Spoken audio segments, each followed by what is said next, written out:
Hello friends, welcome to jungle talkies.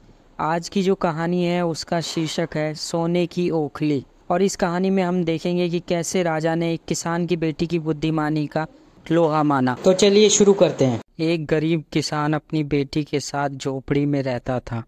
उसके पास खेती करने के लिए थोड़ी सी ज़मीन थी। फसल बेचकर थोड़े रुपये ही मिलते थे, उनसे वे दोनों का खाना पानी करते थे। एक दिन वह राजा के पास अपनी समस्या लेकर गया। राजा बहुत दयालु था। उसने किसान को खेती करने के लिए अपनी ज़मीन में से थोड़ी सी ज़मीन दे दी। राजा ने कहा, यह ज़मीन तो हमारी ही रहेगी, परंतु इस पर उगने वाली फसल तुम्हारी होगी। किसान बहुत खुश हुआ और राजा को धन्यवाद देकर अपने गांव लौट गया। एक दिन वह खेती की जुताई कर रहा था, तभी उसका हल एक कठोर चीज से टकरा गया। उसने खोदकर देखा तो उसमें सोने की एक ओखली मिली। किसान बहुत ईमानदार था। उसने अपनी बेटी से कहा कि हमें यह ओखली राजा के खेत में मिली, जिसकी जमीन उसी की ओखली है, इसलिए हमें यह ओखली राजा को लौटा देनी चाहिए। लेकिन किसान की बेटी बोली कि नहीं पिताजी, आप ऐसा ना करें। आपको केवल ओखली ही मिली है। अगर राजा ने आपसे सोने की मूसली भी मांगी तो आप क्या करोगे? इसलिए आप इस ओखली को अपने पास ही रख लीजिए। परंतु किसान को अपनी बेटी की बात अच्छी नहीं लगी।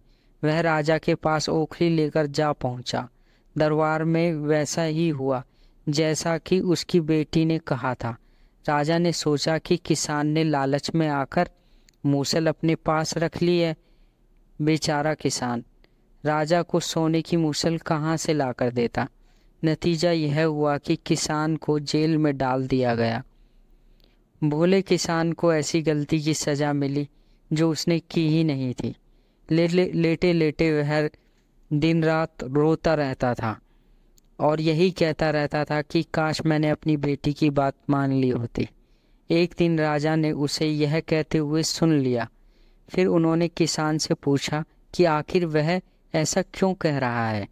किसान ने राजा को पूरी बात बताई। यह सुनकर राजा को अपनी गलती का एहसास हुआ और किसान को फौरन छोड़ दिया।